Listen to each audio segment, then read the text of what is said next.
Good morning, everyone. My name is Mark Stoodley. I'm a senior software developer at the IBM Runtime Technologies team, and I'm also the technical lead for a project called Eclipse OMR that I'm going to talk about today.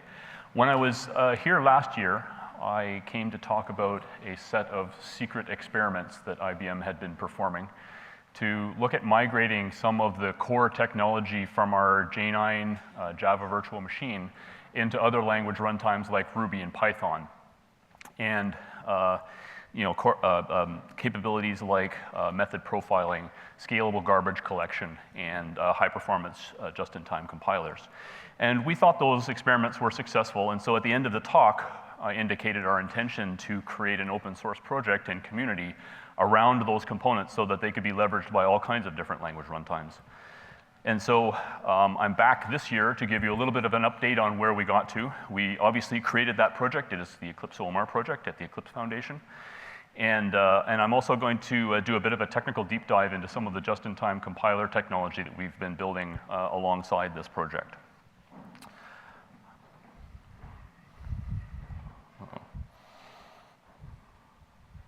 There we go. Lawyers like to say things and write things, more things. All right, so just to quickly tell you everything that I'm going to tell you today so you can walk away if you're not interested in any of this. I'm going to give a very brief update on the Eclipse OMR project. I'm going to try to keep that brief so that I can focus on the latter two sections of the talk. I'm going to introduce a library called OMR JIT Builder, which is a native code generation toolkit that you can use. Even though the OMR JIT is not yet open sourced, it's coming in the fall of this year, but you can still play with JIT Builder. It's available in a Docker image. There's a link in the presentation that you can use.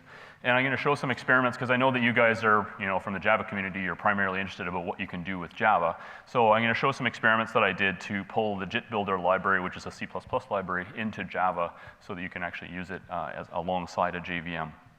So you can do things like call native code directly from Java. I'm going to use a matrix multiply example, which I know is a very simplistic, not very relevant example, but it was quick to get up and running, so it worked easily. It's not that much slower than pure Java. I know that's kind of a weird result to report, but I'll explain why that's not such a bad result.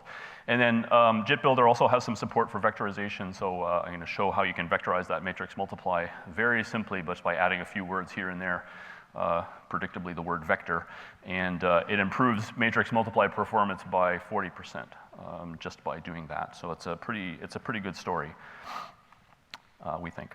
Okay, so let me just recap the motivation for why the Eclipse OMR project was created in the first place. So the core observation here is that there are lots of different language runtimes out in the world, and they're all doing largely similar kinds of things. Obviously, they're implementing particular languages which have particular requirements, but the core capabilities or core technologies at the center of many of these runtimes is very similar.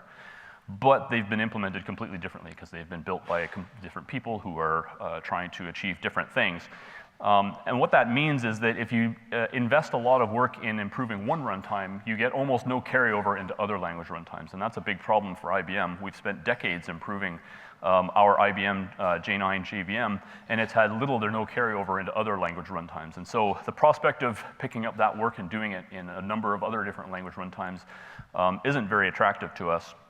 And it's becoming an important problem as workloads are moving into the cloud. Cloud platforms obviously depend a lot on language runtimes. All of the services and applications that people run in the cloud, yes, they run on top of containers, but they also run in language runtimes. And all of those adjectives that people like to throw around with cloud platforms, around resiliency and elasticity, scalability, all of those kinds of things, security, they all depend on the underlying support that's being provided by the language runtime that's running the actual workloads that are in the system. And so if you have different runtime technologies, it becomes very expensive and slow, and you have to get a lot of moving parts working in the same direction in order to advance the actual cloud platform and provide those capabilities to a consistent level for all the applications that are running in that platform. So the Eclipse OMR mission is to build an open, reusable language runtime foundation for cloud platforms. That's a very grandiose sounding mission, but if you don't shoot for the skies, you don't go very far. So we're doing that to try to accelerate advancement and innovation within cloud platforms. We want to do it in full cooperation with existing language communities. We're not trying to build a new set of languages that will then be the ones that people use in a cloud. We want to work with existing communities. And we want to engage with a diverse community of people who are interested in language runtimes, people like yourselves in this room. From professional developers who are building enterprise-class, mature language runtimes, to people who are working in academia, to people who are just students and hobbyists. You know, the next language runtime could come from any one of these people, groups of people, and so we're interested in engaging with all of them. Eclipse OMR has a few key goals which differentiate it from other projects which are trying to do sort of similar things. The first is that OMR has no language semantics of its own. It's supposed to be a neutral technology base. And that means that it's, in order to do that, it's used for building language runtimes. It's a toolkit for building language runtimes, but it's not a language runtime itself. And that distinguishes it from the JVM approach to this, which is where you build languages on top of the JVM. Obviously, the JVM is a language runtime. It has its own language semantics. Those are evolving, but at the core, a JVM is a Java virtual machine. OMR is not a runtime. It doesn't have any language semantics. And that means that OMR components can be independently pulled out of the project and integrated into any language runtime without affecting the semantics of that runtime. And we think that's a pretty powerful story. And it means that OMR is really just a toolkit of parts that you can grab whatever you want and integrate it into your language runtime. As I mentioned, the project was created in March of 2016. We're on GitHub. We've got about 400,000 lines of code there already, and we have a DeveloperWorks open site that has some articles and some information, more information about the project. We have a website at the Eclipse org, which is extremely minimalist right now, but we're about to replace that with a much better site. The code is available under a dual license, so you can license it under either the Eclipse public license or the Apache license. Those are very flexible licensing arrangements. You can use it for whatever you want, for commercial terms or for just playing around. And contributors are very welcome. So right now, the project consists entirely of IBMers. But we don't want that to be the case. We welcome anyone to come and join us and work on this technology, as well as to be nurtured and become committers. We're looking for committers as well. Just to give you a flavor of the things that are already in the project, so I'm not going to go through this list exhaustively, but we have a platform abstraction layer, threading models. The GC is kind of the main big component that's there. We have some support for diagnostic stuff. An interesting aspect is if you have no language semantics, and you aren't a runtime, how do you test it? So we had to create a language-independent test framework, which is essentially an example runtime, which allows you to run tests against each of the components, and that's all based on Google Test 1.7. So lots of code there now. The just-in-time compiler is coming this fall, so the rest of this talk, I'm actually going to talk about this JIT Builder library that I've been working on kind of on the side. And so the goal of JIT Builder was really based on an observation that it's not all that easy to write a JIT. There's a lot of things, a lot of moving parts, a lot of little details that have to kind of align properly. You have to know a lot of stuff, no matter what technology you're using to make it work. And so I wanted to see how easy I could make that process. With the goal that maybe you can't get the utmost performance by using JIT Builder, but it would make it easier to bootstrap the process of getting a JIT compiler in place. So it's really a prototype interface at this point, so prototype alert. It's designed to simplify that process, as I mentioned. It's a toolkit that can be used to generate any kind of native code. You don't have to do a JIT compiler, but it's really designed for building a JIT compiler. OMR JIT is not open source, so it's not in Eclipse OMR, which means JIT Builder is not in Eclipse OMR, but it is available as a Docker image that you can download and play with. I've been starting a blog series to describe how to use this stuff, and there's a link to the first article in that series, and there'll be more articles coming to give more details and explain some of the things that I'll also be talking about in this talk. So the high-level API to JIT Builder is actually a very simple thing. Initialize JIT, gets the JIT up and initialized and ready. It initializes all the data structures that the JIT requires. It gets it loaded in memory. Among other things, it allocates a code cache, and that code cache is where your compiled methods are going to go. So that code cache is actually managed by the JIT itself. When you're finally done at the end of things, you can shut it down, and that will free the code cache, so you don't want to do that if you still want to call your methods, because they'll go away at that point. But other than that, that's the very simple API that you use to get a JIT and shut down the JIT. And then there's this part called compiling. You need to create a thing called a method builder, and that's how you describe to the JIT what it is that you want to compile. So what is that thing? So a method builder object basically corresponds to a C function that you want to be able to call that can take some number of parameters, and it can return optionally a return value if you want. And there's two parts to the class that you write. You write a constructor, which is going to describe what the types are of your return value and what your parameters are, and then you're going to write a build.il method, which is going to describe the method's code, and I'll explain more about how you do that and show an example in the next slide, actually. The core method builder class that's provided by JIT Builder provides a bunch of services that allow you to inject code. And so when you write a method builder, it looks something like this. This is actually the example, more or less, that I used in that first blog article that I referenced earlier in the talk. So let's just go through these piece by piece. So define name gives it a name. That's a pretty obvious one. Define parameter lets you define parameters by name. So here there's a parameter called value, which has an int, a 32-bit integer type. If you had multiple parameters, you could call define parameter multiple times, and the order matters. It's defining the call parameter order. And then finally, you can tell what the return type is in a 32-bit integer. So this is an increment function that's going to take an integer and a 32-bit integer and return a 32-bit integer. There's this type dictionary thing up here that gets passed in that you have to pass to the underlying method builder. It's for recording and looking up types and defining new types. So that's exactly where int32 came from. It's actually something that originally came from. It's defined by the core type dictionary type. And then the next step is to write your build.il, which indicates the operations that are going to be compiled into your method. So in this particular example, it's going to load the value parameter. It's going to create a constant 32-bit integer 1. It's going to add those two things together, and then it's going to return it. So the underlying OMR JIT technology is a tree-based expression intermediate language. And so when I write build.il, I tend to write it in trees like shown on this slide.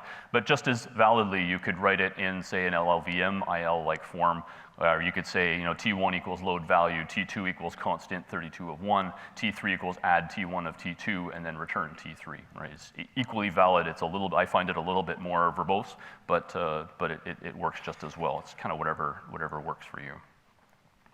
The last thing I wanted to point out on this slide is just the point that the parameter name is defined as a string, and you can use the string later on by the load, and it will just map into a stack slot corresponding to where the parameter comes in. Okay. Some observations here. So operations are mostly typeless, right? I said add on the previous slide, not add 32-bit integers. Those types are derived from the operands, and so the leaves of the expression tree are the things that actually determine what operations are being performed. There are exceptions in the current form. So there are services called load_at and store_at that are used for storing through pointers, loading through pointers and storing through pointers. Index_at computes the address of an element of an array.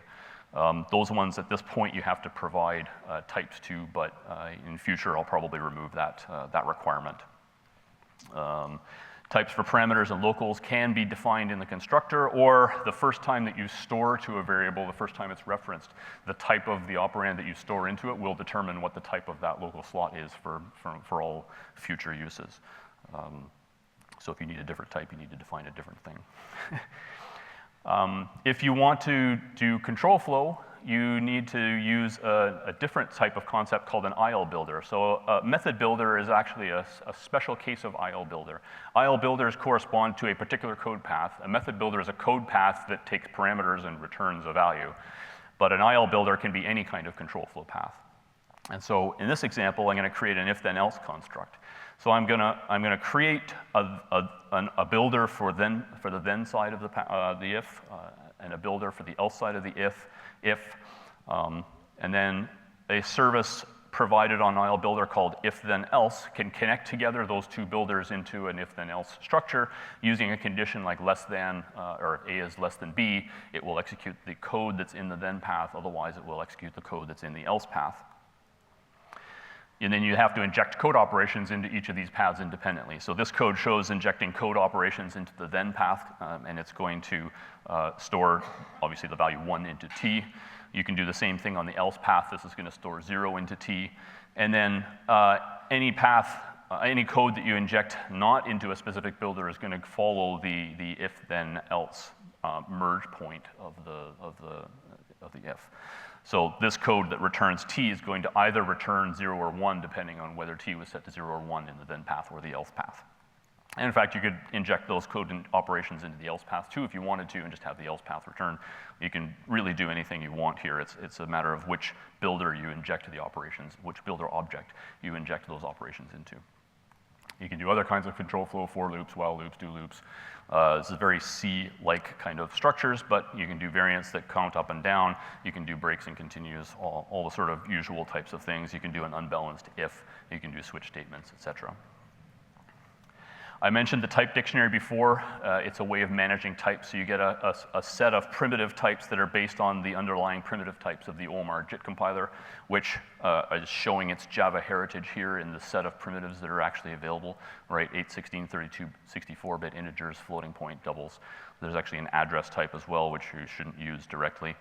There are pointer or array types that are defined by default as well, so the pointer versions of all of those primitives. And then you can also define structures, so if you have a struct with a number of fields, you can define that, and there's an example on the slide here which shows how you would define a structure called element, and then add 3 fields, the next field, which is a pointer to element, the key field, which is a 32-bit integer, and the value field, which is a double. And then the code at the very bottom shows how you would use the load indirect service to be able to access the key element off of a pointer called PTR. And there's an equivalent store indirect which stores a value into some field off of pointer. Another facility that's available through JIT Builder is a thing I call Bytecode Builders. And these came up while someone was actually trying to write a JIT compiler using JIT Builder. And it struck me that if you have already code that is essentially iterating through bytecodes and trying to implement handlers as part of the interpreter, we could leverage that same structure when we're trying to build a JIT compiler. So here you create a bytecode builder object, or sorry, you start by writing a handler for each of the different bytecodes that you've got in your interpreter. Each one has a set of operations that implement that bytecode. And then you write the handler using the builder services to inject those code operations into some builder object. Then you create a bytecode builder object for each one of the bytecodes in your method. So you go through all the bytecode indices and you create a new object. And then similarly to how the interpreter uses a switch statement and walks through the bytecodes in order to execute the code, in this case you just iterate over the bytecodes and you call the appropriate handler for that bytecode object that corresponds to that bytecode index. And this has some nice features because the bytecode index is associated with all of the code operations that get injected into that particular bytecode builder object, that particular code path. And so the JIT knows exactly which bytecode index these operations are associated with, which provides some nice debuggability options going forward. Finally, that just gives you a forest of little pieces of snippets of code that are handling all of the different bytecodes that are in the method. Then you need to indicate how those things are all connected together. And so usually as you're iterating through a bytecode, you know exactly how control flows out of that bytecode. Does it fall through to the next bytecode or not? Does it jump away to another bytecode or not? And so there's a couple of services, add fall through builder and add successor builder, which let you communicate that information to JIT Builder. Finally, the first bytecode builder is the thing that needs to execute when you enter the method, and so your method builder has to do this call to append method builder here, so that code will begin executing at the 0th bytecode builder. And then once you've done all that, JIT Builder can basically piece everything together and put it all into a nice method for you. There's a little bit more explanation about this in a talk I did a couple of weeks ago at DeveloperWorks Open, which goes through in a little bit more detail and more pictures and diagrams showing how this process actually works. And we've done it once. We did some work with the SOM++, which is the Simple Object Machine. For those of you who are not familiar with it, it's a research and teaching vehicle for virtual machine technology. There's a number of different implementations in a number of different languages. We chose the C++ version of that and added a JIT. So a guy who works on the OMR team, Charlie Gracie, he actually built a JIT in about a week. It was his first JIT for SOM++. And it's got about, I think, 19 bytecodes, something like that. And he's showing a 3 to 4x improvement on most benchmarks at this point. So for a week of work for somebody who'd never written a JIT before in their entire life, that's a pretty impressive and good result. This slide shows the current state of all the things that you can get. Actually, there's some things missing from it right now because I've added a couple of things in the last week, but I'm not going to go through these in detail, but basically this is a set of operations. It's a point-in-time statement about what JIT Builder can do. It's not a complete set, but it's a pretty good set to get started with. All right, so I can hear it all in your minds. You're thinking, wow, I have to write C++ code? I'm a Java guy. I'd really rather write Java code. So what if you could use JIT Builder from Java, right? You have this lovely JNI interface. We have all these things that have been built on top of the JVM and to augment the specifications so that we can actually interface better with native code. Couldn't we leverage that to interface with JIT Builder? So, yes. I've proved that. Basically, the rest of the talk shows the results that I've managed to put together in the last kind of 2 weeks worth of work alongside all of my work. So this is really prototype-y, but it does hang together and it does work. So the concept here is that alongside the JVM, you have a just-in-time compiler that's operating and able to generate native code that can then interface back with the code that's in the JVM. So you have an execution environment inside the JVM. You have a Java JIT that's inside the JVM, and it's generating native code from Java bytecodes. You have a Java heap that has Java objects. And then in the unmanaged native environment, I'm going to dynamically load a JIT Builder library natively, and create its native code cache here, and then interface back and forth via JNI. And at the same time, the method builder objects that I talked about you creating, and bytecode builder objects and IL builder objects, we're going to cross-link Java objects over here so that you can write code over here that interfaces with objects in the Java heap, and then those are cross-linked back into the native code sequence. So you don't actually interact directly with the native code. You write code over here, which interacts with these objects, and then via JNI, you can interact with the native code that you're getting that's being compiled. And so the process to actually use JIT Builder from Java is very similar to how I described in the native case. So this is just the package location, so you need to be able to find all the JIT Builder code. You need to load the dynamic library that corresponds to the Java JIT Builder code base, and then call initialize JIT to initialize it, and that should work. If it doesn't work, then something is very clearly wrong. Maybe you ran out of native memory, say. You have to create a type dictionary just like you had to create in the native side.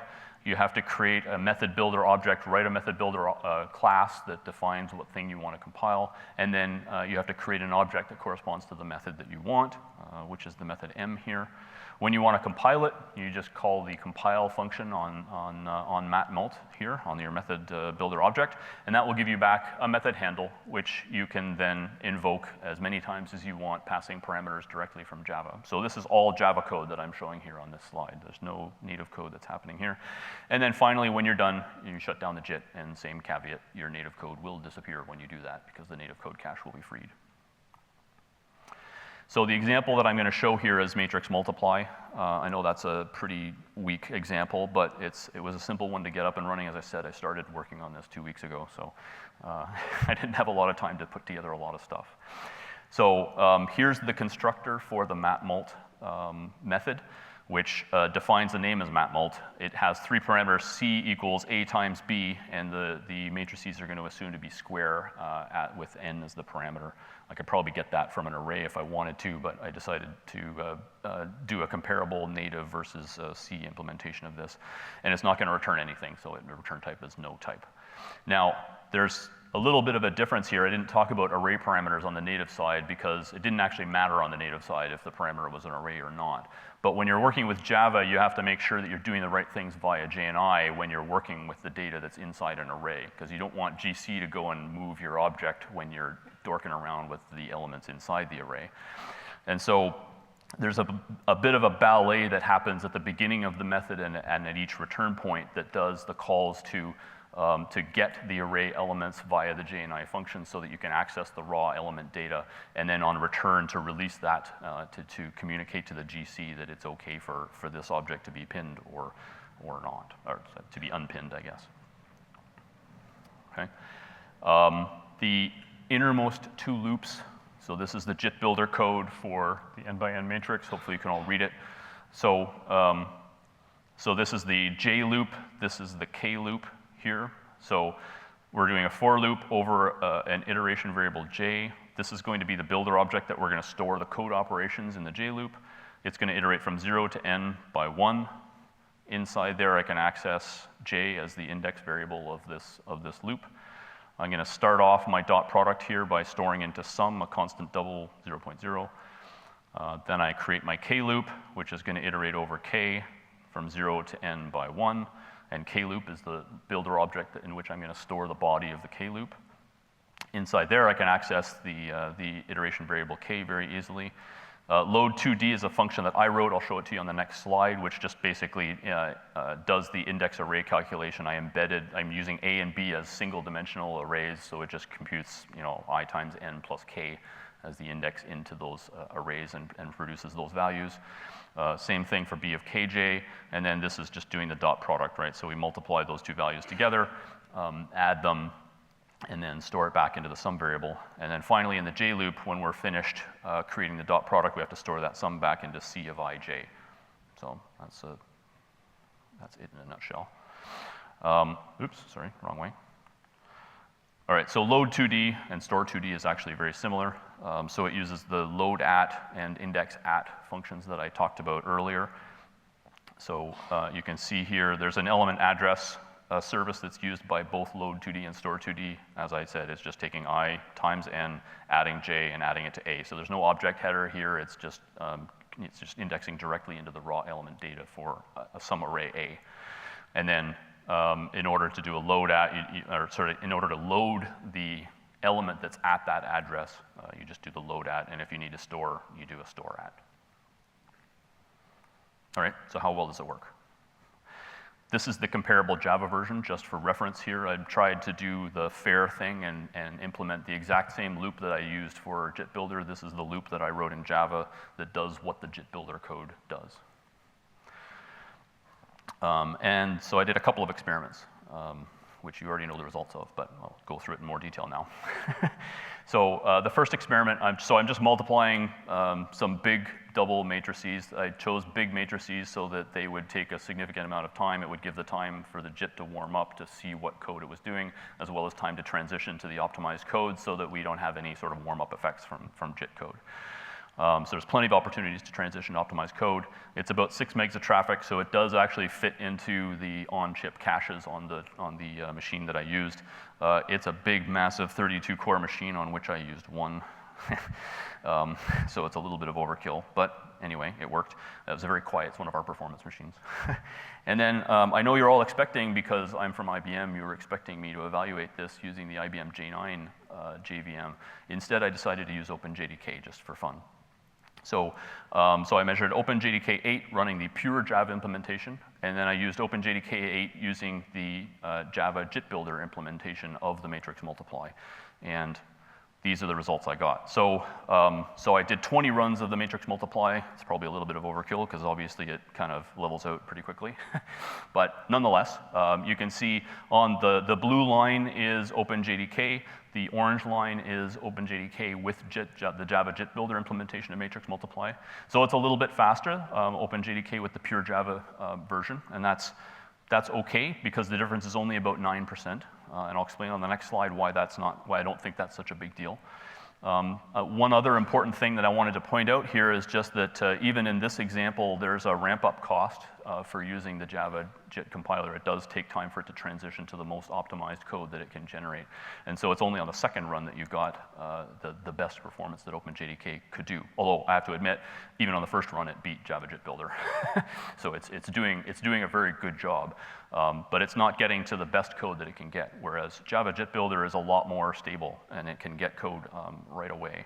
And the reason it can do that is because there are no heuristics around, there are no embedded heuristics around when code gets compiled with Java JIT Builder. You say m.compile, and it compiles it on the spot for you right then and there. Okay, so OpenJDK is 9% faster. Why is that not a bad thing? Well, it comes down to a point-in-time statement about the refactoring work that's going on in order to enable us to open source the OMR JIT. So for reasons that I don't really hope I don't have to get into, JIT Builder's in a state right now where or the OMR JIT, I guess, is in a state right now where it can't identify induction variables in loops.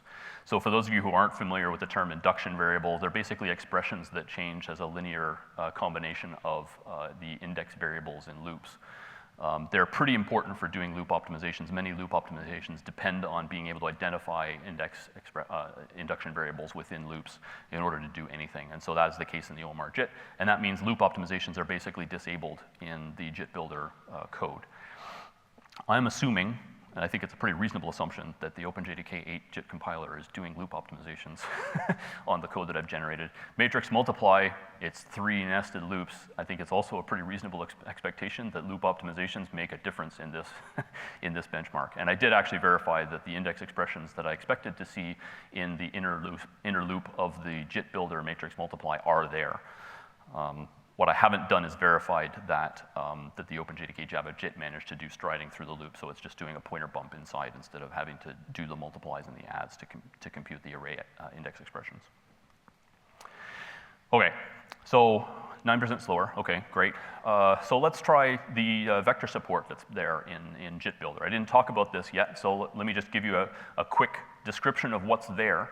The OMR JIT has primitive types available for doing vector operations on any of its primitive types. So it can do 8, 16, 32, 64-bit ints, floats and doubles can be represented as vector types. And then because JIT Builder operates with typeless operations, it's really only the loads and stores that need to get affected when you want to work with vector data instead of working with scalar data. And so load changes to vector load, store changes to vector store. You know, it's pretty predictable renaming style. There is obviously manual work. This is not auto vectorization. This is providing facilities for people to be able to write vector code and expose that through the JIT Builder interface. So, you know, I had to change the loop bump on the J loop to bump by 1 instead of 2 because I'm working on doubles, and the hardware that I'm running on can do 2 doubles at a time. I should have written a residue loop, but I didn't because I knew n was a multiple of 2, and so it would never execute. So again, this is kind of a prototype alert here. You know, some of the data types don't work on some of our platforms. This is really in a state of being developed, but it was good enough to actually run this code. So let me show you the inner 2 loops again. So I showed you the scalar code before. The red bubbles show the code that I had to change in order to make this a vector loop. So I had to change the trip count on the J loop. Remember, the J loop is the one that's going down the column on the rightmost array, so it's very easy to vectorize that access pattern. So I had to change store to vector store. I had to change load to vector load. There are another couple of changes inside the load 2D and store 2D, but it's the same type of thing. I had to add vector to the load at and to the store at.